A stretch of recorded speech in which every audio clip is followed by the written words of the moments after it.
কখনো কি এমন হয়েছে আপনি কারোর জন্য সবকিছু করলেন, সময় দিলেন, সাহায্য করলেন, পাশে দাঁড়ালেন, কিন্তু শেষ পর্যন্ত সেই মানুষটাই আপনার শান্তি কেড়ে নিল? আপনার ভালোবাসা, আপনার দয়া, আপনার সহানুভূতি সবকিছু ব্যবহার করে আপনাকেই কষ্ট দিল। প্রাচীন ভারতের এক মহাজ্ঞানী এই বিষয়টি শত শত বছর আগেই বুঝেছিলেন। তিনি সতর্ক করেছিলেন, সাপকে দুধ খাওয়ালে সে কৃতজ্ঞ হয় না, সে শুধু শক্তিশালী হয়ে আপনাকেই কামড়াবে।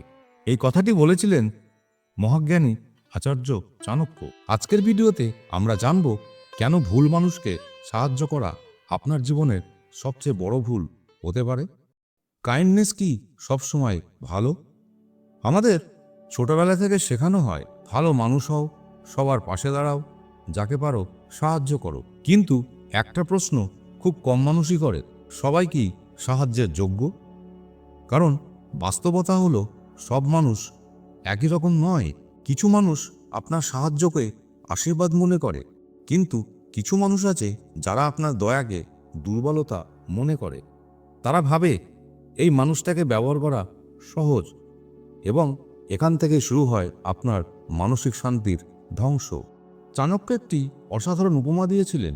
তিনি বলেছিলেন, যদি আপনি একটি সাপকে দুধ খাওয়ান, তাহলে সাপটি আপনার প্রতি কৃতজ্ঞ হবে না, বরং সে আরও শক্তিশালী হবে এবং একদিন আপনাকেই কামড়াবে।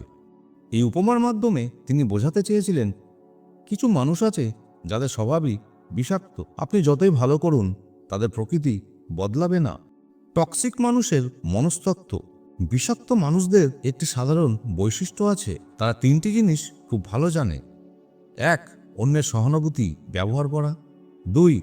দোষ অন্যের উপরে চাপানো। 3. সবসময় নিজেকে ভিকটিম দেখানো। আপনি হয়তো ভাবছেন, আমি তো শুধু সাহায্য করছি, কিন্তু তাদের চোখে আপনি একজন সহজ শিকার। তারা আপনার দয়া ব্যবহার করবে যতক্ষণ না আপনি ভেঙে পড়ছেন। ইনার পিস ধ্বংস হওয়ার প্রক্রিয়া। একজন ভুল মানুষ আপনার জীবনে ঢুকে পড়লে কি হয় জানেন? আপনার মন সবসময় অশান্ত থাকে। আপনি ভাবতে থাকেন সে আবার কি সমস্যা তৈরি করবে। আপনার মস্তিষ্ক সবসময় অ্যালার্ট মোডে থাকে। ফলাফল, আপনার ফোকাস কমে যায়, আপনার স্ট্রেস বাড়ে, এবং ধীরে ধীরে আপনার আত্মবিশ্বাস নষ্ট হয়ে যায়। ইনটুইশন ইগনোর করার বিপদ। আমাদের প্রত্যেকের ভিতরেই একটা ছোট্ট কণ্ঠস্বর থাকে, যাকে আমরা বলি ইনটুইশন। অনেক সময় এই ইনটিউশন আমাদের আগেই সতর্ক করে দেয় এই মানুষটা ঠিক নয়, কিন্তু আমরা সেটা ইগনোর করি, কারণ আমরা ভাবি, না, আমি ভালো করলে সে বদলে যাবে। কিন্তু বাস্তবতা হলো সব মানুষ বদলায় না। চাণক্যের সবচেয়ে গুরুত্বপূর্ণ শিক্ষা। চাণক্য বলেছিলেন, দয়া করো, কিন্তু চোখ বন্ধ করে নয়। কারো পাশে দাঁড়ানোর আগে তার চরিত্র বোঝার চেষ্টা করো, কারণ ভুল মানুষকে সাহায্য করা মহত্ব নয়, এটা নিজের প্রতি অবিচার। বাউন্ডারিজ তৈরি করা। জীবনে শান্তি চাইলে একটা জিনিস শিখতেই হবে, বাউন্ডারি তৈরি করা। সবাইকে আপনার জীবনে প্রবেশ করতে দেবেন না। সবাই আপনার সময়ের যোগ্য নয়, সবাই আপনার শক্তির যোগ্য নয়। আপনার শান্তি একটি পবিত্র স্থান, এবং সেই স্থানের একজন কঠোর রক্ষক হওয়া দরকার। মনে রাখবেন, আপনার দয়া মূল্যবান, আপনার সময় মূল্যবান, আর সবচেয়ে মূল্যবান হলো আপনার মানসিক শান্তি। তাই আজ থেকে একটি সিদ্ধান্ত নিন, আপনি আর সাপকে দুধ খাওয়াবেন না। কারণ চাণক্যের ভাষায়, ভুল মানুষকে সাহায্য করা নিজের ধ্বংসকে আমন্ত্রণ দেওয়ার মতো।